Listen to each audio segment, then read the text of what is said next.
Good morning to those of you that have just joined us. We will get started here in about 1 minute. We're just letting the last few folks from the waiting room, letting them in. We'll get started. So thanks. Make sure you have your coffee and hopefully you're warm because it is cold here in my office. We'll get started right away.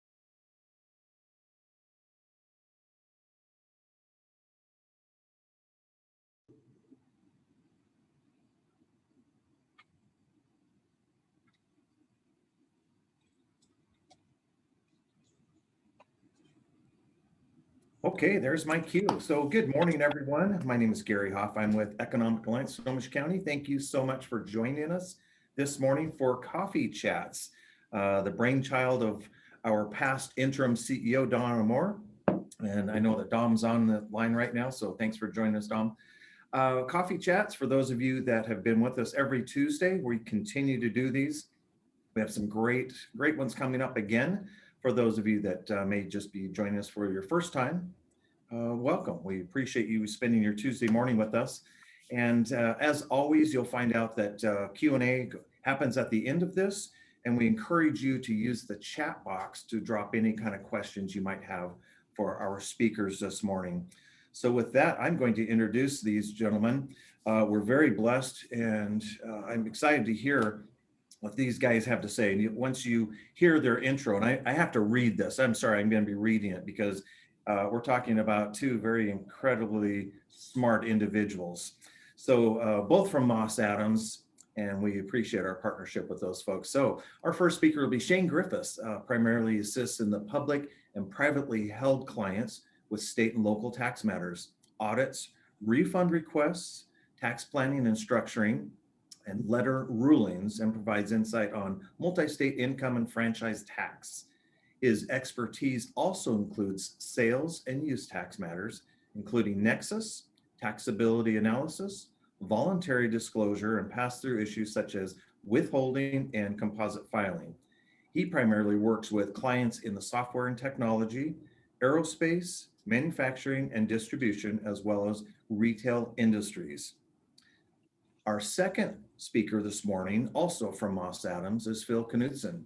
And Phil works closely with businesses and their owners, closely construction and real estate companies, manufacturing companies, and alternative investment vehicles, including hedge funds, private equity funds, and venture capital funds. His area of expertise includes entity structuring, estate and succession planning, complex flow-through tax planning, and partnership allocations and transfers. As you can see, just based on those bios, now you know why I had to read it, because these guys are really smart, but they hold a lot of information. So Shane, I will turn it over to you. Welcome. All right, thanks, Gary. Morning, everyone. Is my screen sharing there with slides? Everything looks good, Shane. You're good to go. Perfect. All right, so I'm going to start with, on the Washington tax side, going over a few pieces of legislation that have been recently proposed as part of Governor Inslee's proposed budget. The first is the capital gains tax. So this is kind of the revenue centerpiece of Governor Inslee's proposed budget. I think it's likely it'll be introduced in this next legislative session. If it is passed, it could go into effect as early as January 1st of 2022. Now, this isn't the first time Washington's tried to pass a capital gains tax. There have been several iterations over the years, but in its current form, it would be a 9% tax on the sale of stocks and bonds and other assets. And so, when you're looking at it at first blush, it's easy to think that these are kind of long-term, just passive investments, stocks, bonds, but it could potentially implicate other types of transactions, sales of businesses, sales of non-residential real estate. There don't appear, at least currently, to be any exemptions for those types of transactions. So it could have fairly broad implications. Another area to, I think, note is that the income thresholds for triggering the tax, I think, are relatively low compared to previous versions of capital gains taxes that have been introduced. For individuals, it kicks in on capital gains over $25,000. For joint filers, it'd be over $50,000. So still relatively low, I think, compared to what we've seen before. There are exemptions that can apply. So retirement accounts, the sale of your home, forestry, farmland, some exemptions that could apply in those areas. And then it also does clarify that wages, salaries are outside the scope of what a capital gain is for purposes of this tax. Although every time I think a capital gains tax is introduced, there is speculation that, will this open the door for potentially a broader based state income tax? That's yet to be seen, but I think it's reasonable to expect that if this does pass, there will likely be some legal challenges in court. So something to track going forward. All right, the next kind of proposed piece of legislation I wanted to cover relates to government grants. And so this would essentially be a exemption from virtually all, I think, Washington excise taxes. So the business occupation tax or B&O tax, public utility tax, the retail sales tax. And essentially it would be for government grants that were tied to some form of a state or national emergency, including COVID-19. And so this is something that has been somewhat vague how Washington was going to deal with these types of government grants over the last year. The Washington DOR does currently have a statement on its website that, at least for federal financial assistance programs like the Paycheck Protection Program, PPP, not to pay tax on those amounts right now.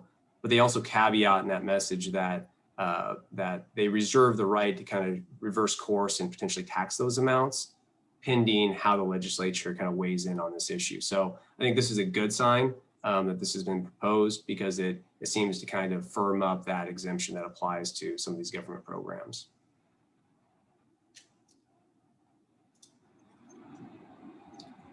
This next piece of proposed legislation, it may have somewhat limited application, but want to highlight it just in case you're coming across this. But it's related to bad debts and the bad debt deduction that you can take from B&O tax, retail sales tax liabilities in Washington.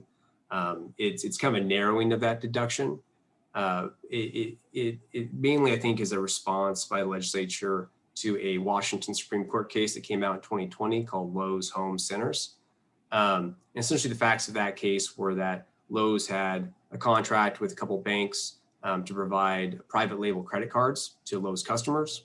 And the way the transaction flowed was that Lowe's customers would make purchases with those cards, and the banks would forward to Lowe's the full payment and sales tax, and then Lowe's would pay that sales tax to the Washington DOR on its excise tax returns. The unique aspect of this was that even though the banks kind of bore the risk of loss on those credit card transactions, Lowe's had agreed to reimburse the potential losses the banks face on those transactions up to 7%. And so essentially, Lowe's took the position that because it was reimbursing another party for these losses, it should be able to take that bad debt deduction. And ultimately, this was challenged by the DOR, ran up through the court system, the Supreme Court, and the Washington Supreme Court ruled in favor of Lowe's, the taxpayer. So a good taxpayer win. But I think that this is legislation aimed at changing that going forward, so that similarly situated taxpayers can't take advantage of this in the future. So again, maybe limited application, but just wanted to provide some background in case some of you came across this. So those are kind of the three main pieces of proposed legislation I wanted to highlight for 2021, but also wanted to recap some of the changes that occurred in 2020. Obviously, it was a busy year for a lot of reasons, but there were some significant Washington tax changes that occurred. So I want to make sure everyone is aware of these changes too. The first is kind of maybe more relevant to out-of-state businesses, but can have, I think, in a positive way, some considerations for in-state taxpayers as well. It's changed to Washington's economic nexus rules. And economic nexus is just this concept that you don't necessarily have to have physical presence in the state for them to be able to tax you. Washington has had this type of rule since 2010, but it's evolved over time. And most recently, it's really been simplified to be, if you have $100,000 of sales into Washington, you have a filing requirement even if you don't have a physical presence. So again, more of a consideration for out-of-state businesses, but particularly if you're a service provider in Washington and you have out-of-state customers, or you have customers where you're providing a service that benefits them or their operations outside of Washington state, this change makes it easier for you to take a deduction and reduce your B&O tax liability. So something to consider for in-state businesses as well.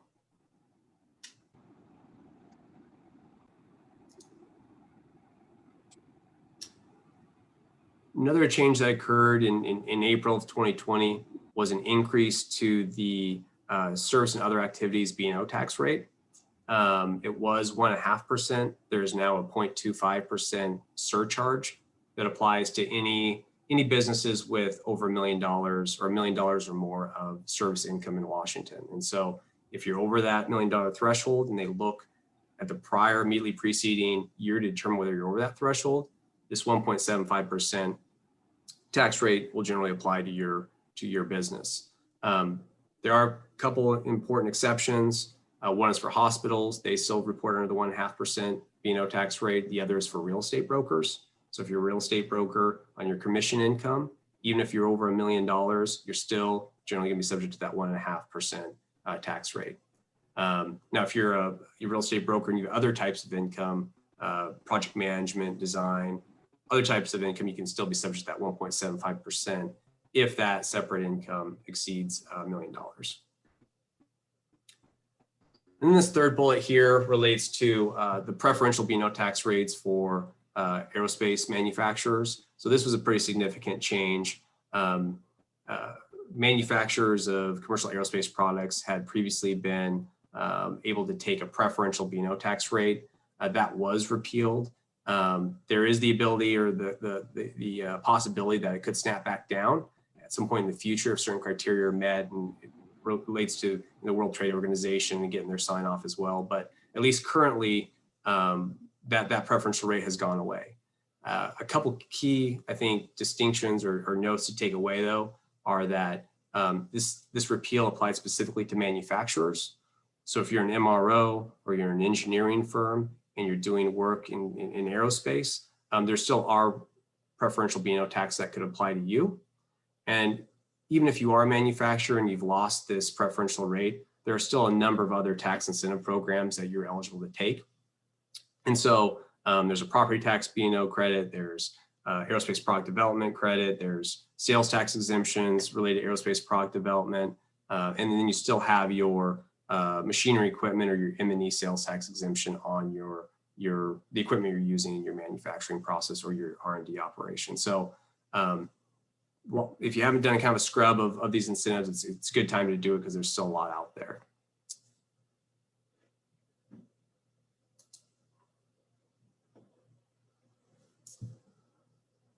Another area where there was an increase in tax rates was with respect to the real estate excise tax. And this is the tax that if you sell real estate in Washington, it's a tax that's due on the selling price of that property. Typically two types of transactions, a direct kind of deeded sale of property where you're selling the real estate itself can trigger REIT. But another way you can trigger it indirectly is through selling the ownership units or shares of a legal entity that owns real estate. And if you sell 50% or more of that entity, then real estate excise tax can apply to the full selling price or value of that real estate. Prior to the change in 2020, the real estate excise tax rates at the state level were set at 1.28%. They've now moved since the change in 2020 to kind of a graduated tax rate schedule. So it can range from 1.1% up to $500,000 of value or selling price, up to 3% if the selling price is over $3 million. So you have that graduated rate schedule at the state level, and then you'd still also have county rates that could apply, which are often around 0.5%. Another important change with real estate excise tax was around how you determine whether or not you've had a 50% or more transfer in ownership. Previously, they required the state required you to look back 12 months to look at all your individual transfers, and if you added all those up, do they exceed or equal or exceed 50%? They've now extended that look back period to 36 months. So now instead of looking back 12 months, you're looking back 36 months to look at all your transfers to see whether or not you exceed that 50% test. Another important kind of information reporting requirement that's been added is anytime you transfer 1/6 or more of ownership in an entity that holds real estate, you need to disclose that to the state.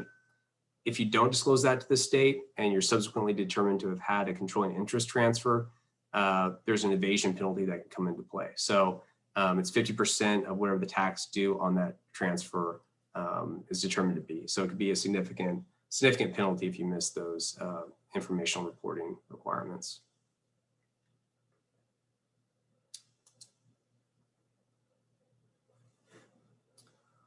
All right, CL payroll tax, we'll spend a lot of time on this, but just want to highlight it because we do tend to get a lot of questions on it. So the CL payroll tax, it applies to businesses with $7 million or more of payroll in the city of Seattle.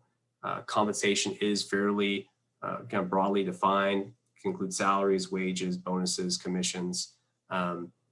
One often overlooked kind of aspect of the payroll tax is that you can be an owner in a pass-through entity, so an LLC or a partnership, and the distributions you receive as an owner are potentially deemed to be compensation or payroll subject to the payroll tax. And it kind of just depends how you've structured those distributions. The more it's like a guaranteed payment, kind of mirrors almost like a salary, the more likely it's going to be potentially subject to tax. If it's more of just a return of capital or profits, then maybe it's less likely that it'd be subject to the tax. The first return, which is for the 2021 calendar year, will be due in 2022. So there's still some time to kind of work through these issues, and then it'll switch over to a quarterly filing frequency after that initial return is due.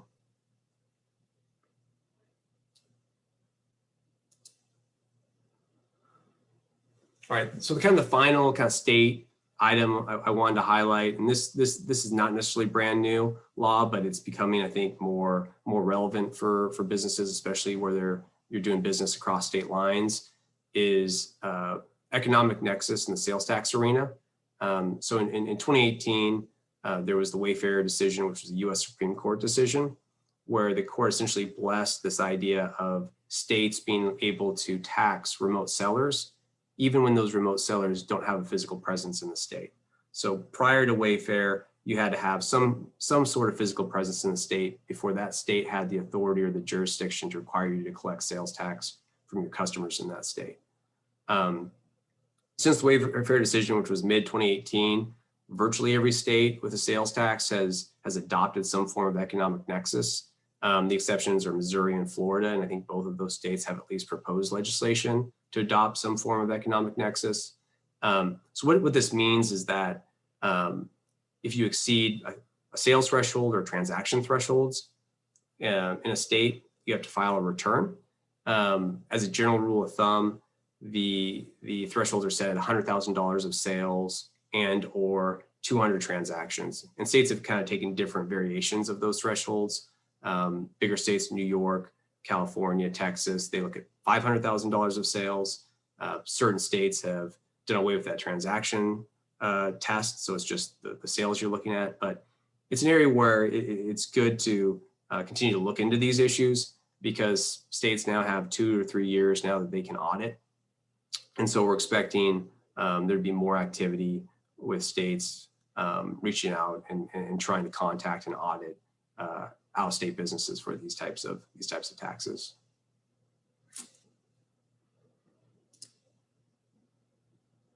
All right, with that, I'll turn it over to Phil, who's going to cover President Biden's federal tax proposals.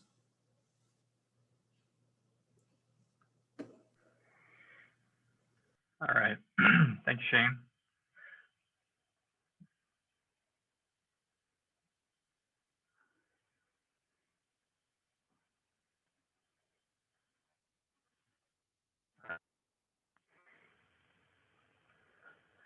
Okay. Shane, are you going to, whoops, there we go. Let's see if I can get my slides to share here.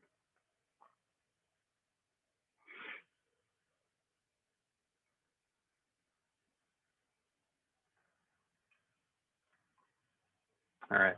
Can you see that okay? Yep, looks good, Phil. You're good to go. All right. As Gary mentioned, my name is Phil Knutson. I'm a tax partner with Moss Adams. My focus is primarily in the federal tax arena, flow through businesses, individuals, and everything in between, really. Today, I'm going to focus on an update on President Biden's tax proposals, which are extensive. And also, we're going to cover some of the recent legislation on the CARES Act and COVID relief. Any one of these topics we could spend multiple hours on. We're going to try to fit this within the next 20 minutes or so. So there's a lot of content on these slides that we will circulate later. I'm going to highlight some of the main points here. And then if there's any questions, we can cover those at the end of the slides. All right, so again, we're going to circulate these slides. So I'm just going to highlight some main changes here with some highlighting. So the current law is there in the middle column, and then the far right column is the Biden administration's proposals. So currently the corporate tax rate is 21%. Joe Biden's proposal, or the Biden administration's proposal, is increasing that to 28%. Just for perspective, historically that rate was about 35%. So increasing it to 28 roughly would split the difference between the current law and the former law. Now that's for C corporations, so not flow-through businesses. This next section here, the qualified business income deduction, this relates to flow-through businesses. So think about S corporations, partnerships, anything that's not a C corporation, essentially. There's currently a tax deduction that's allowed of 20%, of up to 20% on that type of income. Under current law, that's scheduled to expire December 31st of 2025. So it's even under current law, that provision only is around for the next few years. The Biden proposal is to remove that currently for any taxpayers who have income over $400,000. So if you're an S Corp owner and at your individual level, not the business level, but at your individual level, your income exceeds that $400,000 mark, they would pull that 20% tax deduction. So in effect, you would be paying tax at the highest tax bracket. So that's a pretty big change there. And I'll just say, broadly, as we move through these slides on the Biden proposals, the common theme you're going to see is generally increasing tax rates, looking for ways to generate revenue. We've got a lot of budget deficits that need to be covered. Obviously, a lot of relief provisions out there. So that's what we're going to see as we move through these slides here. From a fixed asset perspective for businesses and depreciation, currently you can depreciate 100% of the cost of equipment in the year that you purchase it. The good news there is under the Biden proposals, he doesn't have any proposal to change that provision. So for the next couple of years, at least, we have that 100% write-off potential. And then it, under current law, is scheduled to start phasing down over the subsequent couple years. So still some time to do some planning there. The main item I'm going to comment on this slide is with regard to real estate. As many of you are probably aware, with regard to real estate, there's something called a like-kind exchange, a 1031 exchange, deferral. You'll hear it called a number of things, but if you have a rental property or an investment property, when you can exchange that property rather than selling it and paying your tax up front if you replace it with like-kind property, which essentially is just another piece of real estate. The Biden proposal is to remove the like-kind exchange deferral, which is a big, big change. We're hearing kind of mixed feedback from Washington commenters and economists on this about whether they feel like this has a likelihood to pass. And it's kind of mixed. The real estate lobby is a pretty strong lobby in Washington, and this is a big tax planning thing. So it's hard to see this one going away. But currently, this is the proposal that Biden's put out there. Definitely would be a big revenue generator for sure. Okay, I'll move quick on this one because I just circled the whole slide. But there are some important points on here. So the first one, the individual tax rate. The highest marginal bracket is currently 37%. Biden's proposal for the high income earners, which he is defining as income over 400,000 again, is to increase that to what it was in the Obama years. So 39.6, essentially a 40% tax rate. So up 3%.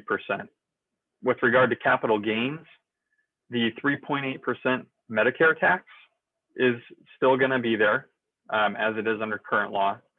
But his proposal is to remove the preferential tax rate with regard to long-term capital gains and qualified dividends. Again, this would be a huge change in the tax law.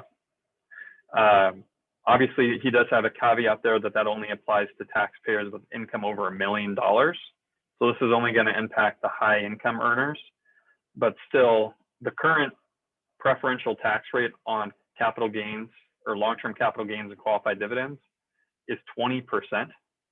So his proposal is to remove that preferential rate, which in essence would increase it from 20% to 40% on that type of income. So that's a huge one. You couple that with the repeal of a 1031 exchange on the real estate, and really quick, you've got some really significant tax revenue coming through there.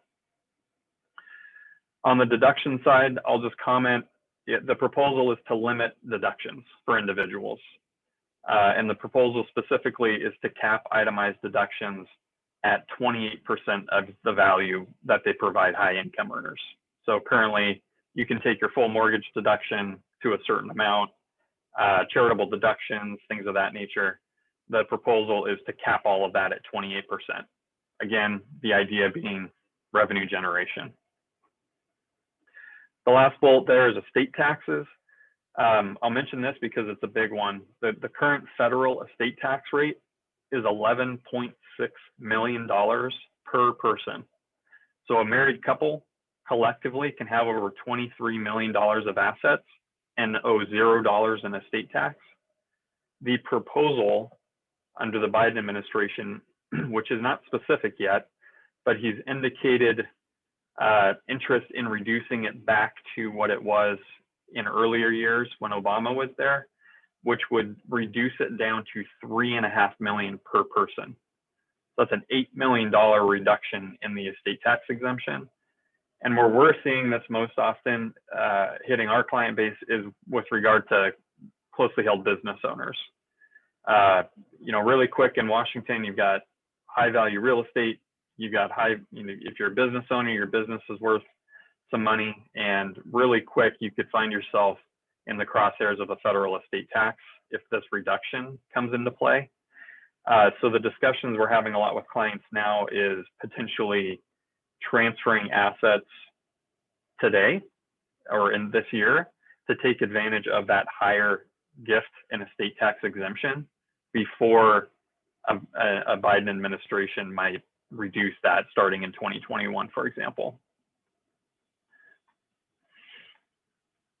Okay, so that's the end of the Biden proposals that I have for now. I'm going to flip over to some COVID relief related provisions.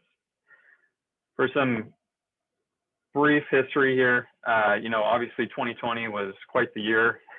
It was quite the year legislatively as well.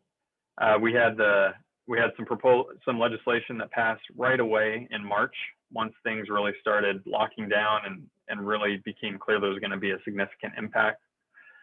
That was the Families First Response Act. Next came the CARES Act, which most of us are probably more familiar with, introduced PPP, and it changed a lot of the tax laws to really loosen up some of the availability of tax funds for taxpayers. Most recently in December 2021, we got the Consolidated Appropriations Act. And that provision, there's two sets of legislation there. There's some tax extenders and there's some new relief provisions and some enhanced relief provisions. So I'm going to touch on those here. The Paycheck Protection Program, I think most people are familiar with. Obviously, most businesses are probably in the process of applying for forgiveness at this point, if they haven't already. What the legislation at the end of the year did was clarify for us that the forgiveness itself will not be taxable. There was some question about how that was going to work for income tax purposes, whether you'd be able to deduct the expenses related to the PPP loan or not. And the legislation clarified that issue and said, yes, you will be able to deduct the expenses, and the loan forgiveness itself will not be taxable either. So they kind of put an end to all the uncertainty that was going on throughout the year and just said it's a big nothing burger for tax purposes. You get your forgiveness, no income tax issue there.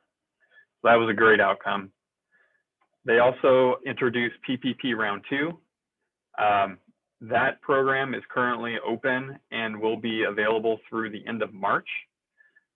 So if you have a business that is or may be eligible for that program, you want to get in line and get your applications in there.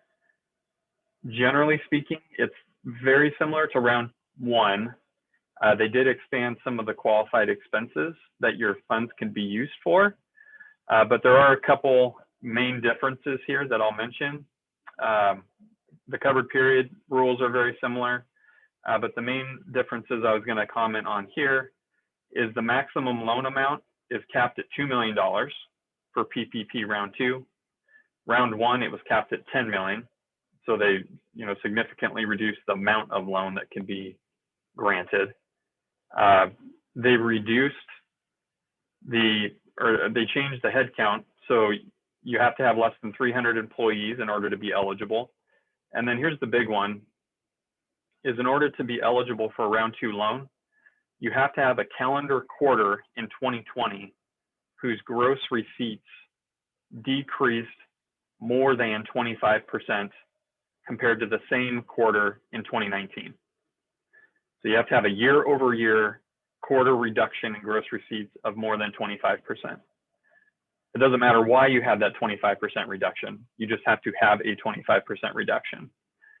If you hit that threshold and you have the 300 employee headcount, then you should qualify for the PPP Round 2. And then after that, it's all very similar to Round 1 in terms of usage, the covered period, applying for forgiveness in the end, and so forth. So this was a good one that came out of the new legislation as well. Shane touched on states. I won't go into detail on it here other than just to say there's lots of questions out there about how the states will treat PPP. All the states, or not all of them, but many of them have different conformity rules to the Internal Revenue Code, which is just a way of saying we don't know how they're going to treat this. Some of them follow the Internal Revenue Code directly. Others follow it based on certain dates. Others follow it based on certain dates with exceptions.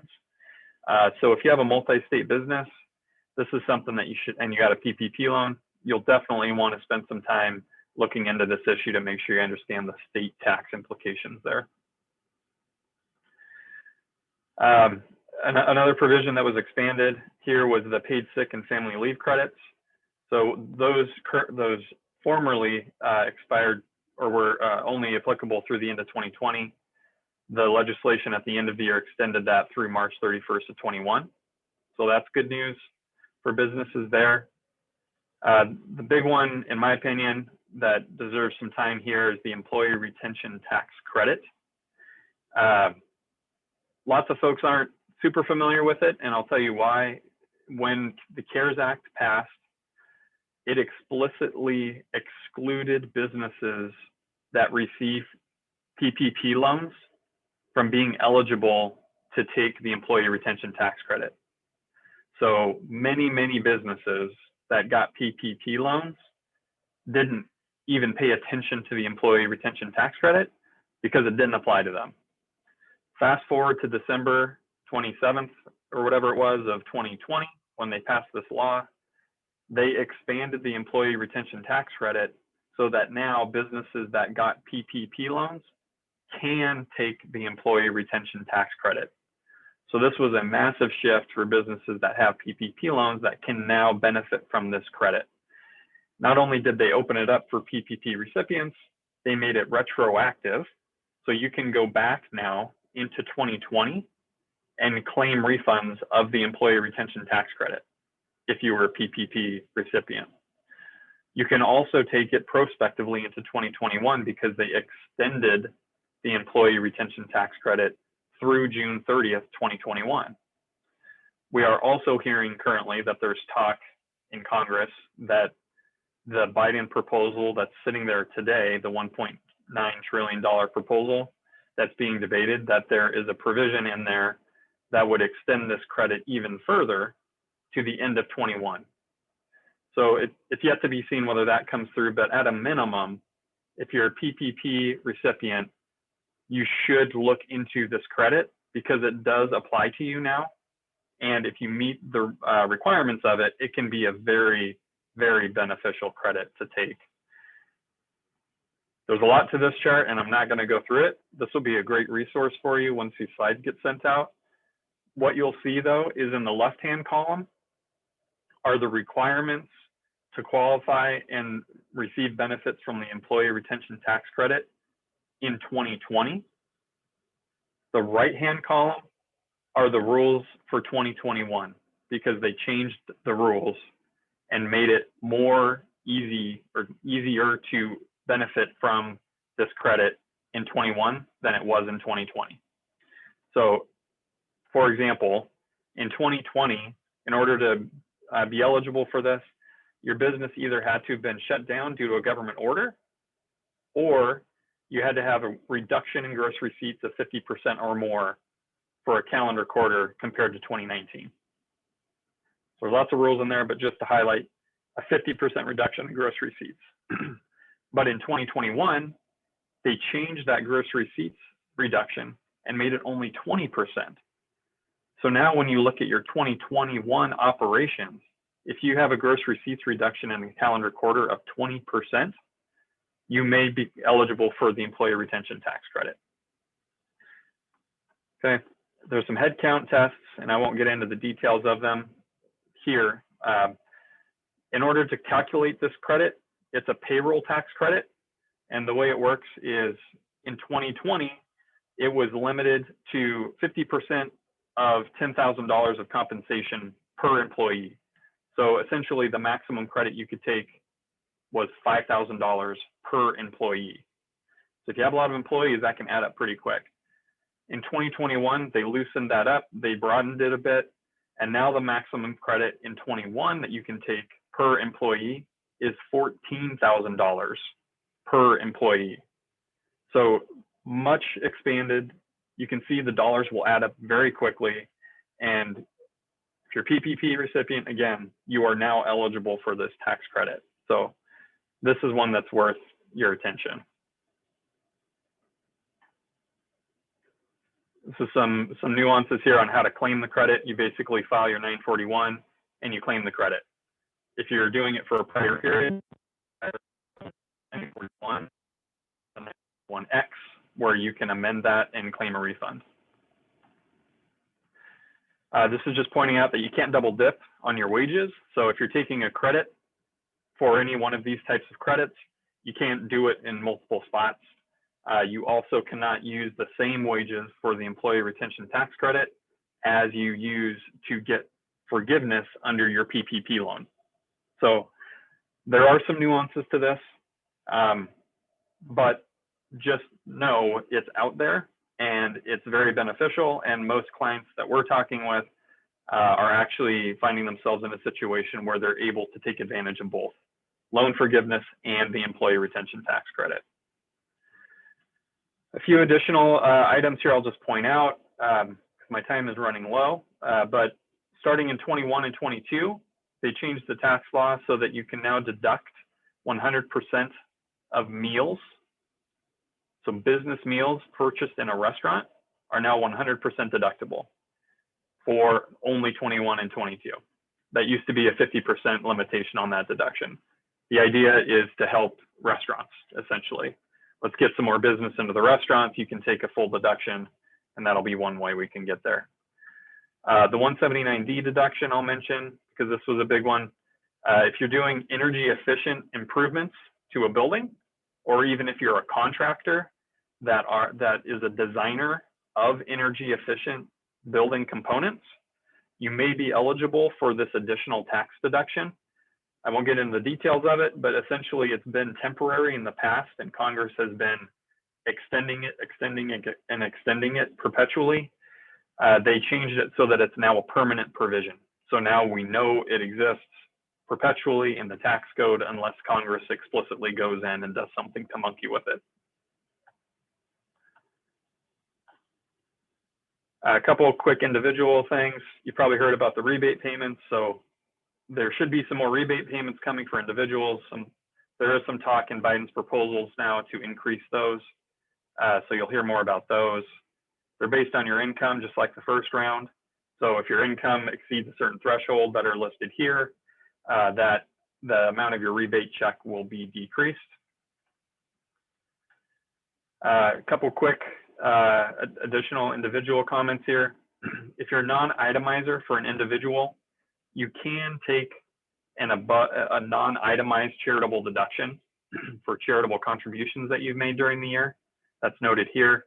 If you are an itemizer, they have increased the amount of charitable deductions you can make. It used to be limited on how much of a deduction you could take on your tax return based on your income.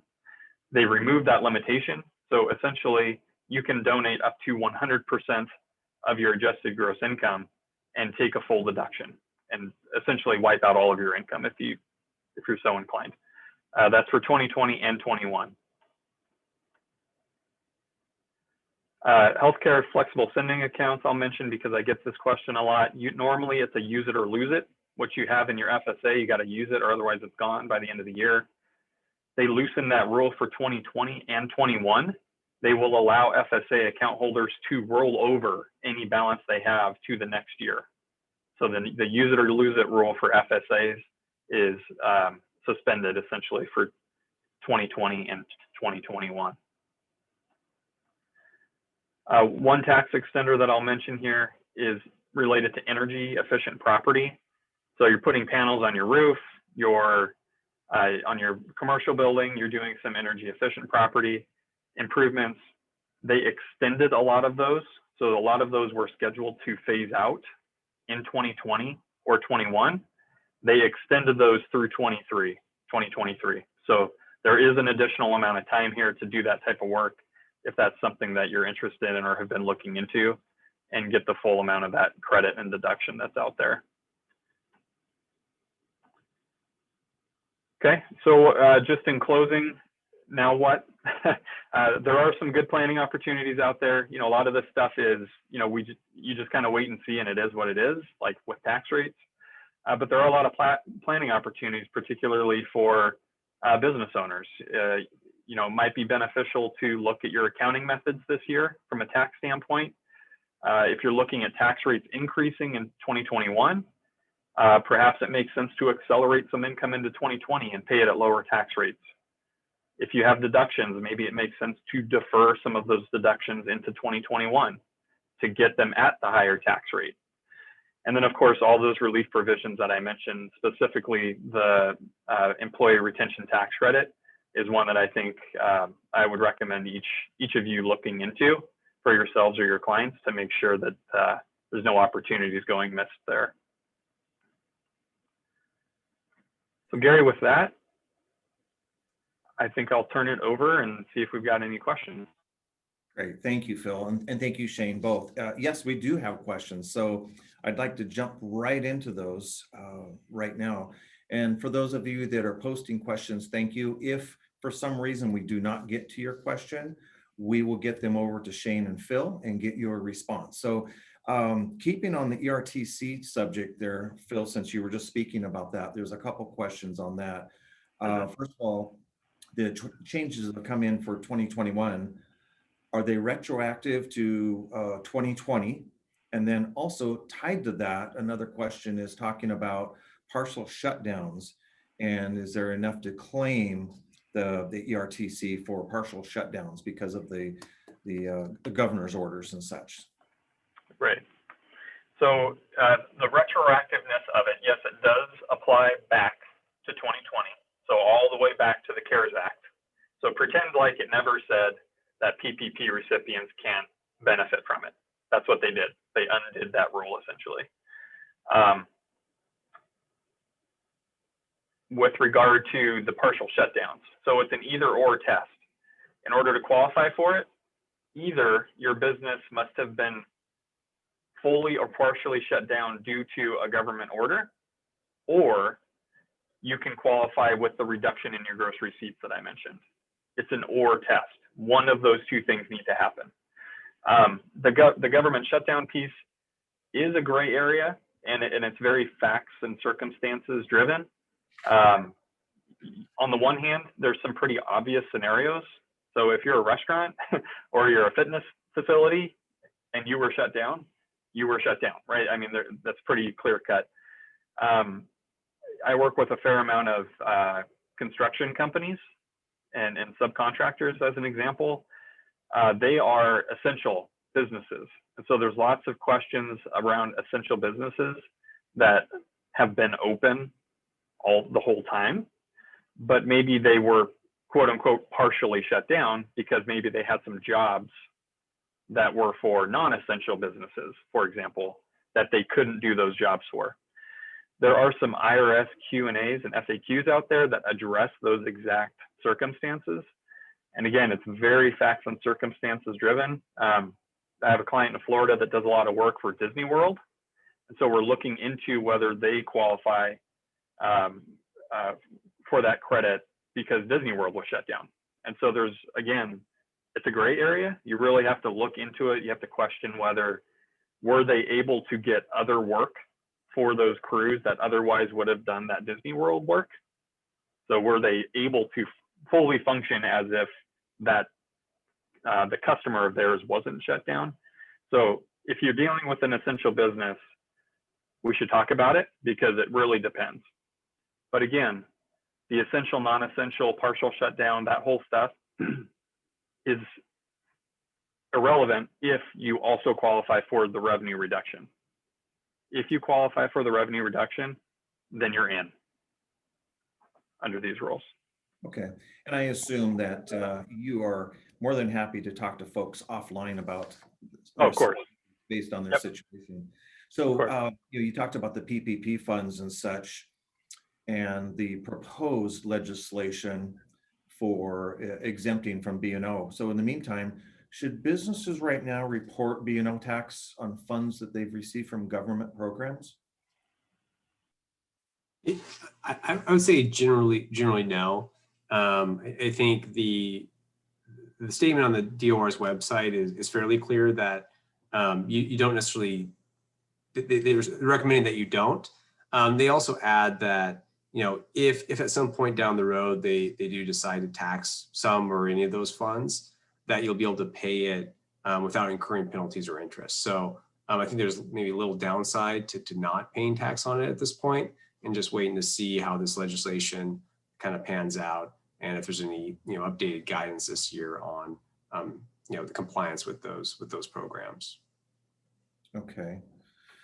So, Phil, sticking with you, or actually, I want to make sure that I'm not sure who has this specialty here. So maybe Shane, it's you. But with the proposals coming out of the new administration, as far as it was pretty evident there's going to be some tax increases all over the place.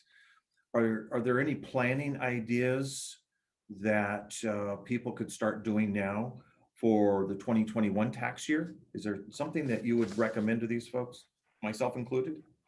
Sure. Yeah, I'll take that one, Shane. Yeah, I mentioned it briefly. I'd say most commonly what we're seeing is planning around the timing of when you're reporting income, whether that's at the individual level or at the business level.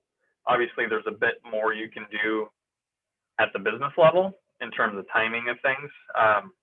But looking at your methods of accounting is an important process. You can choose to change your method of accounting, and you can do that through a specific procedure with the IRS. So if you're looking at your business and you're saying, well, I've got a lot of deferrals here, or I've got some revenue I can speed up, or things like that, you can choose to change your method of accounting to accomplish that if you would like. There's some filings that you do, but maybe it makes sense if what you're looking at is a 5, 10, 15% tax increase next year. You're looking at potentially some permanent tax savings by doing something like that. There's other things out there like fixed assets. If you're otherwise in need of some new machinery and equipment, for example, do you wait on putting that stuff in service until 2021 to get a better tax deduction than you would in 2020? And again, it's based on each facts and circumstances and how your business is doing. But those are just a few buttons and levers that can be pulled to really manipulate your taxable income a bit. On the individual income tax side, there's things that you can do in terms of itemized deductions, for example. If you're charitably inclined, it probably makes sense to do some of that in 2021. If the Biden proposals are to limit your itemized deductions in 2022, for example, you may be losing the benefit of some of those deductions. So if you're normally a taxpayer that would like to contribute certain amounts each year to charity, maybe it makes sense to group those and lump them and do a larger contribution in 2021, excuse me, to get a fuller tax benefit of that contribution than you would if you spaced it out over the next couple of years, for example. Okay, great, thank you. Switching gears here a little bit, but we're still talking about taxes. What about capital gains? We have a question here asking about what your view is of the likelihood that capital gains proposal that the governor is putting out there. What do you think the likelihood of that passing this year in comparison to last year? And I think this person is maybe asking, is it gaining momentum or is it losing steam? I mean, it's pretty early. Maybe it's difficult to tell. It's a bit of a black box on whether or not it'll pass or not. It does seem to have at least some momentum, at least early on. But there's a long way to go for it too. So I think we'll probably know more in the coming months. But difficult to tell. Yeah, I know it's always been there at the forefront for years. It's been going on. Yeah. So you talked about real estate and the 1031 exchange. Does that also apply to DSTs? Presumably it would. The proposals aren't at a fully baked state, is one way to say it. The proposal is to repeal the 1031 exchange. So if you read it for what it says, then yes, I would think it would. But again, the devil's in the details with tax law. They could repeal it except for a certain circumstance, for example.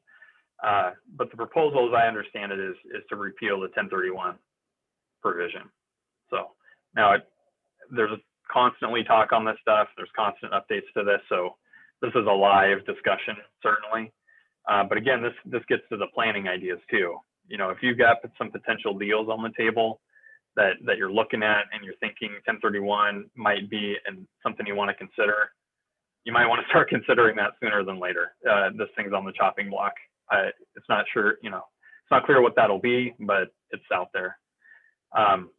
One thing I'll mention briefly, it wasn't in my slides, but qualified opportunity zones have been a big topic. And that's a presentation all in itself. But to my understanding, that is not something that is on the table in terms of proposals to change. If anything, I think that program might get expanded under a Biden type administration with the idea of investing in low economic geographic areas. And so that is still a program that's out there. And just a 30,000 foot view of that, if you have a capital gain on your tax return, you can invest in something called a qualified opportunity fund and defer that recognition of capital gain into the future. There's lots of benefits to it above and beyond what I just said there, but literally that's the 30,000 foot view of it. So even if the 1031 exchange gets pulled, the way I understand it today is the opportunity zone program might still be there. And so that could still be an option out there. It might not be exactly what you would be looking for in a 1031 exchange, but there's still at least some tax planning potentially in terms of deferral there. Sure. Yeah, and actually opportunity zones, we've partnered with Moss Adams a lot of times. I know you guys specialize in that as well. And we've presented a couple of meetings and webinars and such on the OZs. So we're very familiar with that. And that's interesting to see how that ties in. So, gosh, you know, I have one last question here and then we'll wrap this up. And this has to do with the state tax that you talked about with the changes. So what does that mean for individuals and businesses here in Washington? Yeah, the estate tax, the state estate tax. Washington State has the highest estate tax in the country. Good news. If you weren't aware, congratulations for being a Washington resident. There's no proposal, as I understand, to change the state estate tax.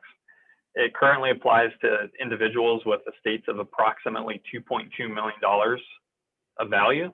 As you can imagine, that gets eaten up pretty quick.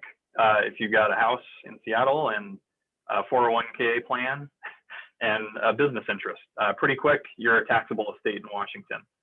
The tax brackets start at 10% of your estate and go all the way up to 20% of your estate. Couple that with a Biden administration proposal to ratchet it back down to the federal estate tax, down to like $3.5 million with a 40% tax rate. You could have a $5 to $10 million estate, a modestly sized estate of a business owner, and you could be paying very easily 50% plus of your estate to the government. The planning that's out there for Washington State residents is this. Washington State does not have a gift tax. The federal government does.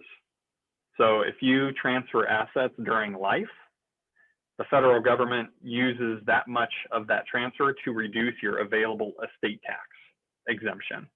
So it's one and the same. You transfer assets during life or at death, it's all in the same bucket for the federal estate tax. Washington State does not have a gift tax. So you could literally give away all of your assets on your deathbed in Washington State and then owe zero estate tax because there is no gift tax in Washington. So a lot of the planning that's being done now is two things. How do you do some planning today before the federal estate tax exemption is scheduled to decrease from 11.5 million potentially to 3.5 million or 2 million or something even lower than that? So how do you capture that value coupled with the benefit of transferring those assets out of your estate from a state tax perspective because there's no state gift tax. So very quickly, those numbers can add up big time for a closely held business and for a family. There's some real dollars there to be had. Right. That's wow. Okay. Well, that is some great information. Phil and Shane, thank you both very much. Obviously, you guys are a wealth of information, and I'm sure we've just touched the tip of the iceberg when it comes to all this, but clearly you guys know what you're talking about. And anybody online, I would encourage you to reach out to any of the folks at Moss Adams, whichever office is closest for you. A wealth of information. We've appreciated our partnership with Moss Adams for years, and thank you for being here this morning. By the way, as a reminder to everybody that attended this morning, we did record this, and the slides that Phil and Shane both shared, we'll make those available to you. Our next coffee chat is next Tuesday, and believe it or not, it's February. And this will be extremely interesting. It's the cannabis industry update. It's a thriving business in our region, and we'll have some experts chime in on that and provide some really good information. Also, day after tomorrow on Thursday, there's still time to register for State of Everett. This is one of our more popular events. I think we have well over 400 people registered right now. So if nothing else, if you're curious to see how a Zoom webinar goes with 400 plus people, chime in and get registered. But I know that Mayor Franklin always provides really good insight as far as what's happening in the city. And as a reminder, today's Tuesday, so we always promote our local restaurants. This is Takeout Tuesday, so go grab some lunch or dinner this evening. Make sure you take it out and let's support those folks. In the meantime, thank you again to our two panelists. Appreciate your information, and to everyone who attended, thank you for joining us. Be safe, stay warm, and we'll talk to you soon. Thank you.